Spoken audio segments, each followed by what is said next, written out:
Nigel Farage reacts after Tommy Robinson publicly confronts Sadiq Khan. UK left in shock. You're not going to believe what just happened. While the headlines were busy covering party reshuffles and cabinet speeches, something explosive took place right out in the open. Tommy Robinson, yes, that Tommy Robinson took the stage at a heated public event in London and openly challenged Mayor Sadiq Khan in front of a stunned crowd. But what nobody expected was what came next. Within hours, Nigel Farage, former Brexit Party leader and one of Britain's most well-known political voices, issued a bold statement reacting to the moment. And the UK? Absolutely divided. Supporters cheering. Critics raging. And the political class scrambling for control of the story. It started at a public rally in East London, a neighbourhood that's become a flashpoint for debates over immigration, policing, and identity politics.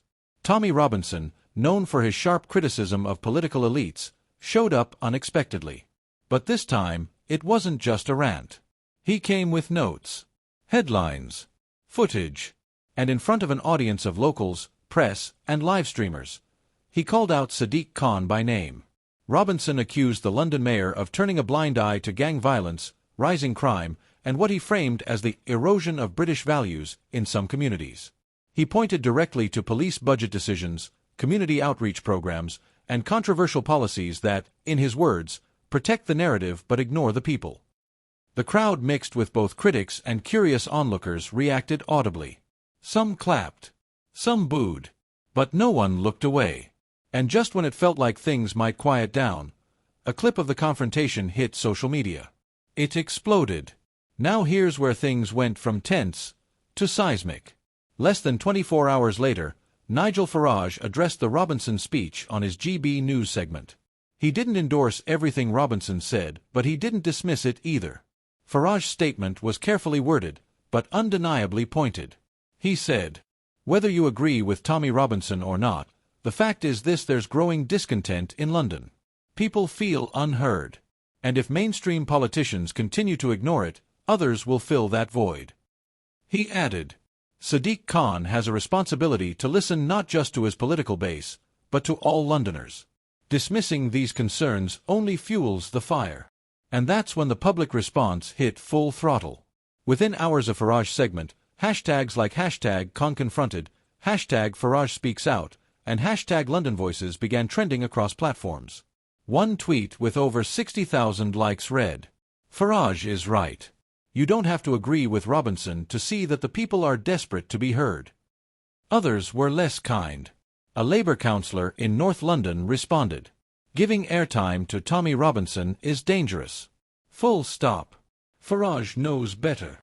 A Sky News panel later that night featured political analysts debating whether this was a media stunt or a genuine pulse check on Britain's frustrated undercurrent. Even within the Conservative Party, whispers started surfacing.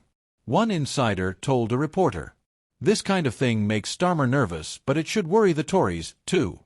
Voters are restless, and they don't trust anyone anymore." This wasn't just a one-off viral clip. It tapped into something deeper. A sense that many Brits, especially in London's outer boroughs and working-class areas, feel politically homeless, ignored by Labour, patronised by Conservatives, and disillusioned with the system as a whole.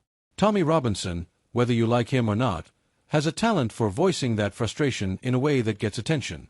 Nigel Farage, savvy as ever, knows when to step in and ride the wave without taking on the full baggage. Sadiq Khan. He's now caught between critics on both the right and the left, while his allies quietly wonder how long he can ride this storm out. And Keir Starmer? Silent. At least for now. Here's where it gets real. We're heading into a politically sensitive year. Mayoral elections. General elections.